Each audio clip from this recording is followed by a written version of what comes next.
नमस्कार, आप देख रहे हैं नेक्स्ट नाइन लाइव और मैं हूं आपके साथ अंकिता मिश्रा। आज के इस प्रोग्राम में बात करेंगे राहुल गांधी की संसद में सदस्यता को लेकर के।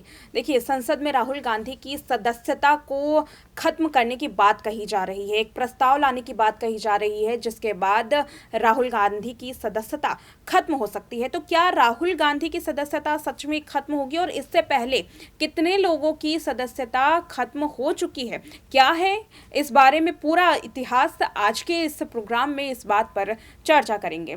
आपको बता दें कि राहुल गांधी ने कैम्ब्रिज यूनिवर्सिटी में जिस तरीके से भाषण दिया, उन्होंने कहा कि भारत में विपक्ष की आवाज़ दबाई जाती है, न्यायालय, प्रेस, चुनाव आयोग, इन सभी को नियंत्रण में रखा जाता है।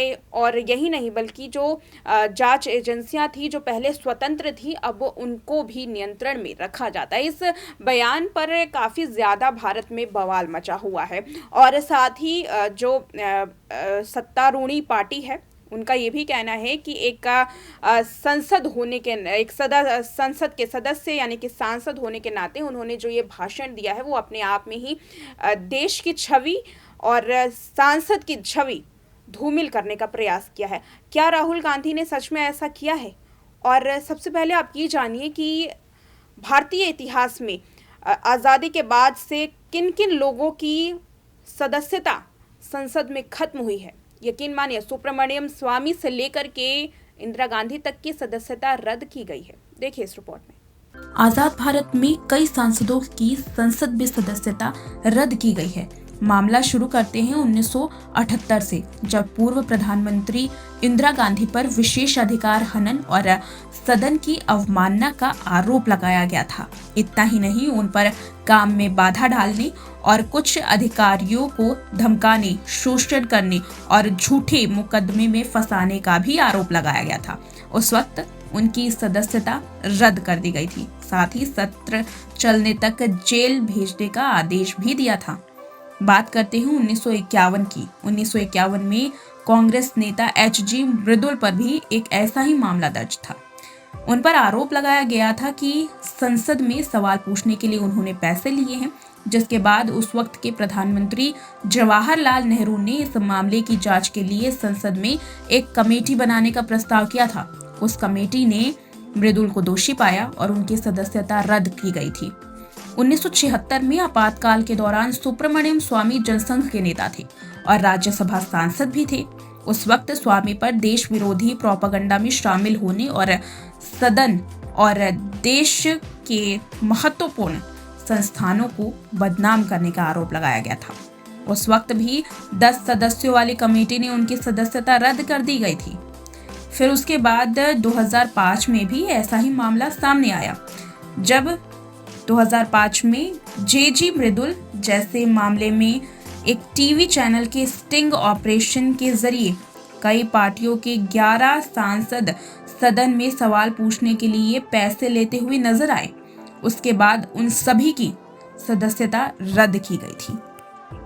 तो देखा आपने कि किन किन लोगों की सदस्यता खत्म की गई है। क्या ऐसे में जो पार्टी है, जो भाजपा है, वो राहुल गांधी के खिलाफ कोई प्रस्ताव लेकर के आएगी? और अगर आएगी तो क्या राहुल गांधी की सदस्यता रद्द होगी? क्योंकि ये स्वीकार्य है कि प्रस्ताव के बाद अगर सांसद चाहें तो संसद में किसी भी सांसद की सदस्यता रद्द की जा सकती है। ऐसे में राहुल गांधी पर टिप्पणी देते हुए किन किन लोगों ने क्या कहा है, देखिए इस रिपोर्ट में।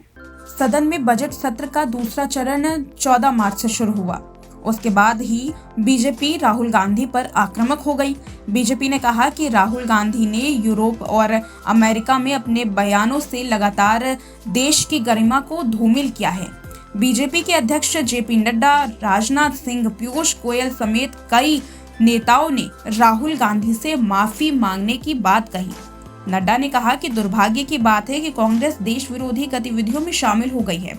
जनता के बार बार नकारे जाने के बाद भी राहुल गांधी इस देश विरोधी टूल किट का एक परमानेंट हिस्सा है। बीजेपी सांसद निशिकांत दुबे ने 15 मार्च को लोकसभा स्पीकर को नियम 223 के तहत पत्र भी लिखा था। उन्होंने कहा कि राहुल गांधी के आचरण को या तो विशेषाधिकार कमेटी या विशेष कमेटी की ओर से जांच जाने की ज़रूरत है।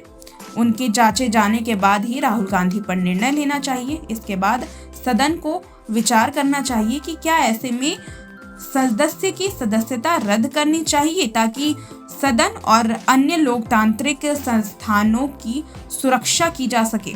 उन्होंने लिखा कि ये स्पष्ट संदेश दिए जाने की जरूरत है कि आगे कोई भी उच्च संस्थानों की गौरव और सम्मान से खिलवाड़ ना कर सके। इसके बाद से ही राहुल गांधी पर लगातार आरोप लगाए गए हैं और साथ ही उनकी सदस्यता रद्द करने की बात कही जा रही है। अब देखना ये होगा कि अगर कमेटी इस बारे में जांच करती है तो क्या राहुल गांधी की सदस्यता रद्द कर दी जाएगी या फिर उनकी सदस्यता रद्द नहीं की जाएगी। फिलहाल आपको बता दें कि कई बार राहुल गांधी ने इसका विरोध किया और प्रेस कॉन्फ्रेंस के जरिए अपनी बात भी कही है। वहीं राहुल गांधी पर अब लगातार जहां लोग आक्रामक हैं तो वहीं 2024 के साथ उनसे सवाल पूछा जा रहा है कि आखिर इस धूमिल छवि के साथ आप 2024 में कैसे चुनाव लड़ पाएंगे। तो देखा आपने कि इस पर किस तरीके की आलोचनाएं सामने आई हैं और आपको ये भी बताते चले कि जेपी नड्डा से लेकर के कई भाजपा के नेताओं ने राहुल गांधी से माफ़ी मांगने